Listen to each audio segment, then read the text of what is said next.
Well, let's cross to New York and correspondent Jessica Le Masurier. You just heard what the Russian ambassador said. The voices were quite firm on the opposite side, too.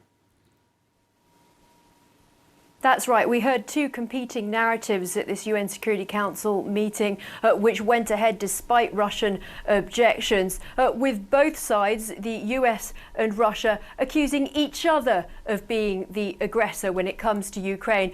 First of all, the United States called for this meeting, and perhaps you could say it didn't exactly go as the US wanted it to go, because the Russians put forward a very strong argument saying that there should be no meeting at all. But the Russians lost a procedural vote to stop the meeting from going ahead, despite the fact they had China backing them up and 3 other countries who abstained. But the US got the 10 votes that it needed for this to go ahead. Actually, you need 9 votes for it to go ahead. It got 10. And so this open meeting, the first of its sort on the current crisis in Ukraine, went ahead. And it really did turn in to a tit-for-tat between the US and Russia. First of all, the US ambassador Linda Thomas-Greenfield really warned about how dangerous the situation is in Ukraine right now, and she expressed concern about the build-up of what she said were over 100,000 Russian troops on Ukraine's borders.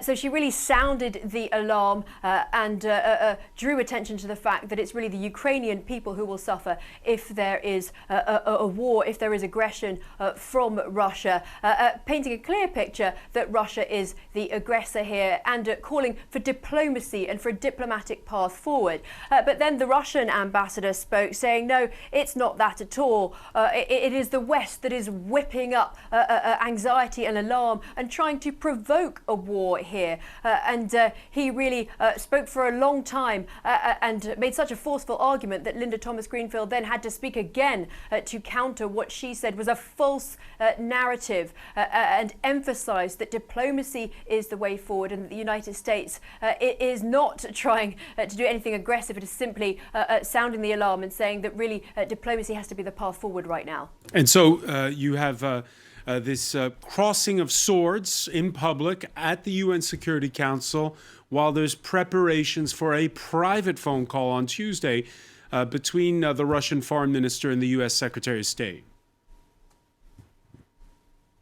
That's quite right. That phone call will come after they met in person just last week. And really at the heart of all of this is partly Russia's fear, Russia's desire to prevent Ukraine from joining NATO. So they will certainly discuss those Russian demands and also continue the discussions that we heard here in the Security Council, where really both sides see things completely differently, see each other as the aggressor. But the hope is that there will be some progress made, some diplomatic progress made, because nobody wants to see a war in Ukraine.